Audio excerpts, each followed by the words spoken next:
Today we are in an undisclosed top secret location that my buddy Scott keeps his horses, and there's no power and no Wi-Fi.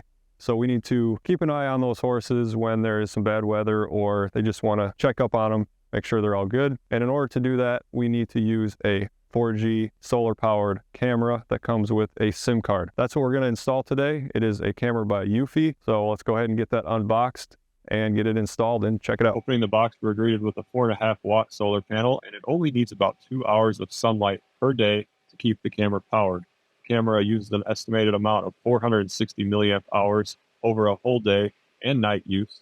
With optimal sunlight, the solar panel can collect and store 1400 milliamp hours per day. The camera has a 9400 milliamp hour battery inside of it. The package comes with a provided eIoT Club SIM card that runs on Verizon, AT&T, and T-Mobile. More on that later. Tree strap, mounting bracket for the solar panel, and the camera. Also comes with a USB-C charging cable for the camera if you want to do it manual. Mounting hardware, sticker, and a 32 gigabyte SD card.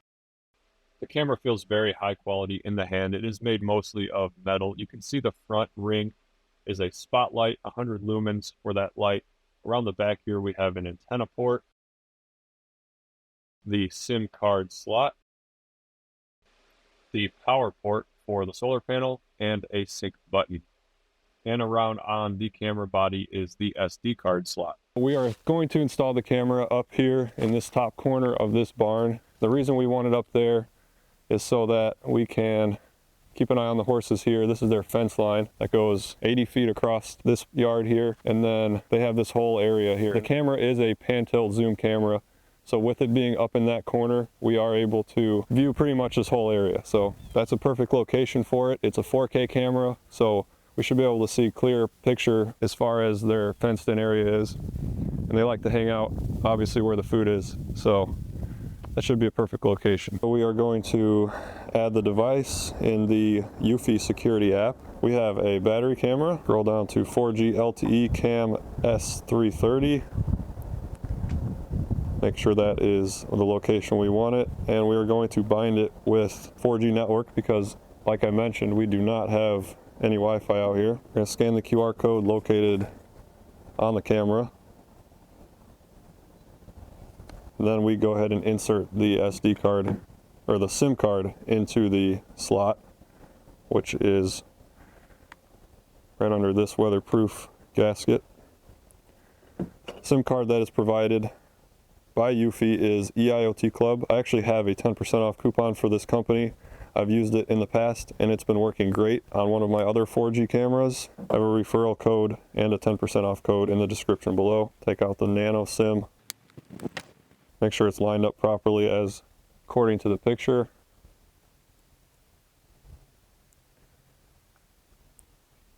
And we're in. We'll click next, press the sync button.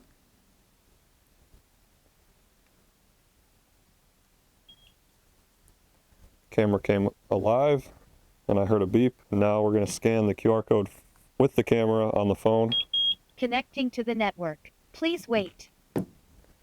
Pretty simple so far. So right now it's scanning the 4G network, trying to find the best provider. I'm guessing since it is the triple play, it can use T-Mobile, AT&T, or Verizon. This phone is currently using Verizon. As you can see, we're only getting one bar, so it probably is going to try to find one of the other providers. Whichever one is the best is the one it will automatically go with.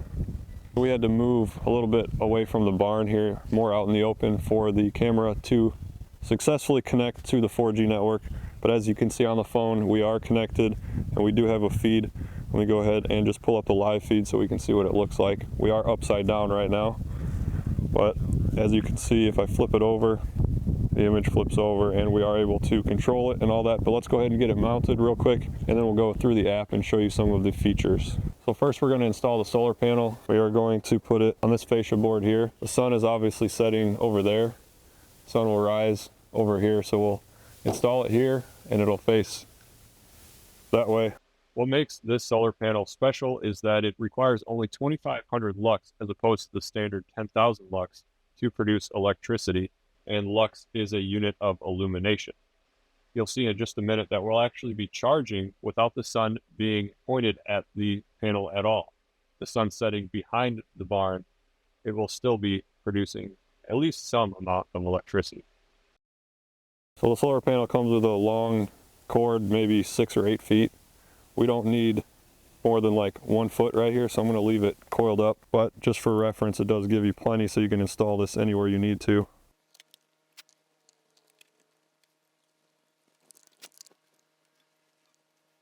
The camera is going to go just under where we mounted that, somewhere around here, so that we're able to view that way pretty much all of this whole area, even back that way if we wanted to.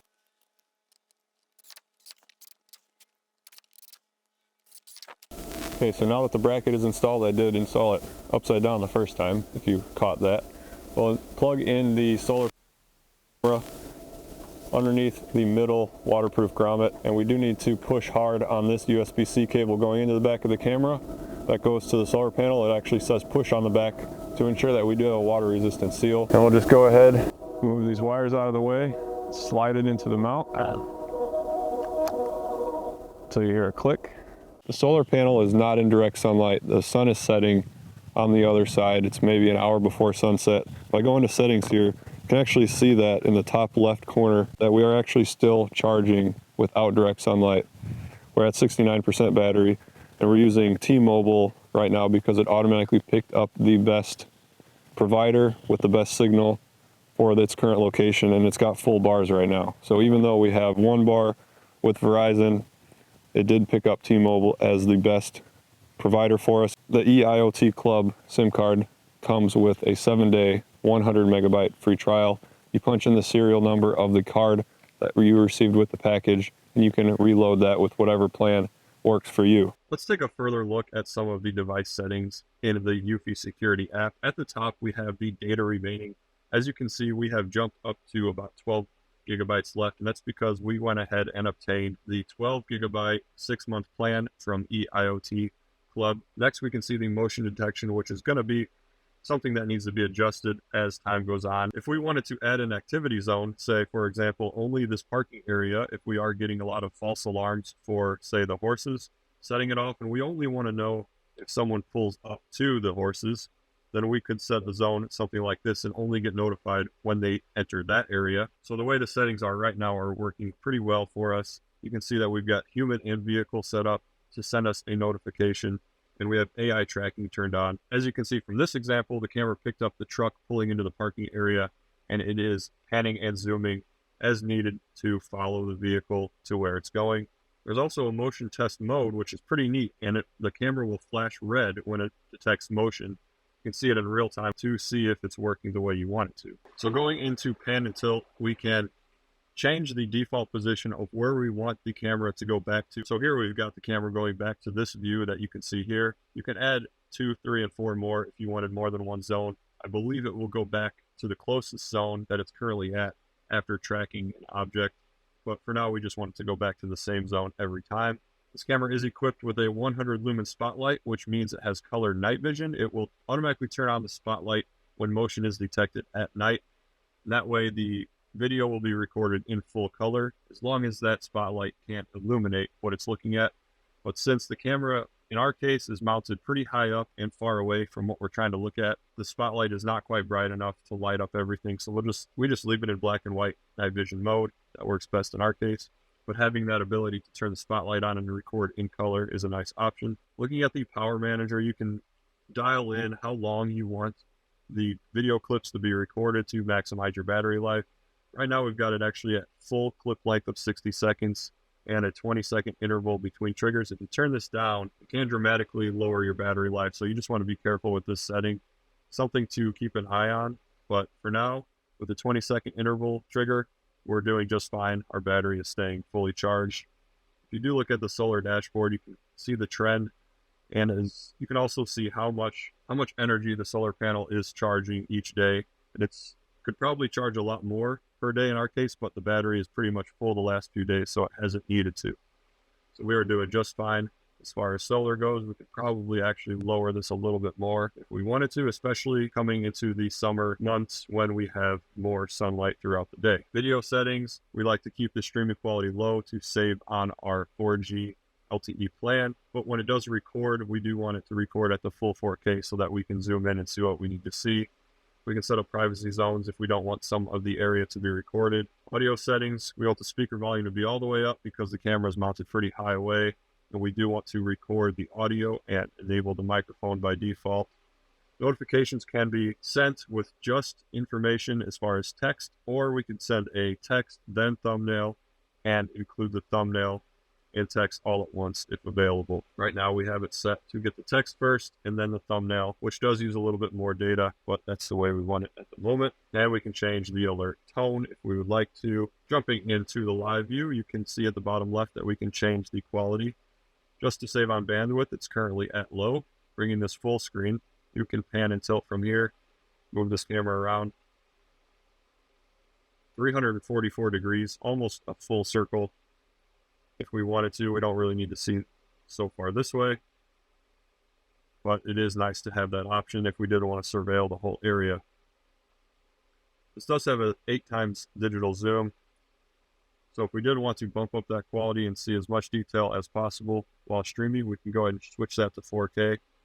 Now this phone is currently on Wi-Fi, so we should have no problems, and it seems to be streaming the 4K over the T-Mobile network just fine. We can turn on and off the sound coming from the camera here and the spotlight if we wanted to manually turn the spotlight on. We can record from the screen, and we can take a photo. And finally, we can sound the alarm manually if we wanted to. And of course, we can push and hold on the microphone to speak through the camera. All right, so now that we've got everything installed here, they are now able to keep an eye on these guys from anywhere in the world without any power, without any home Wi-Fi. We're using 4G and solar to power that camera. It's a really interesting and innovative way to have security cameras pretty much anywhere that there's a 4G signal. You can put this on a tree, you could put this on your barn like here. I have one of these 4G cameras on my storage for my camper. You could probably keep this on your job site if you are doing construction or something like that. When you need temporary cameras set up,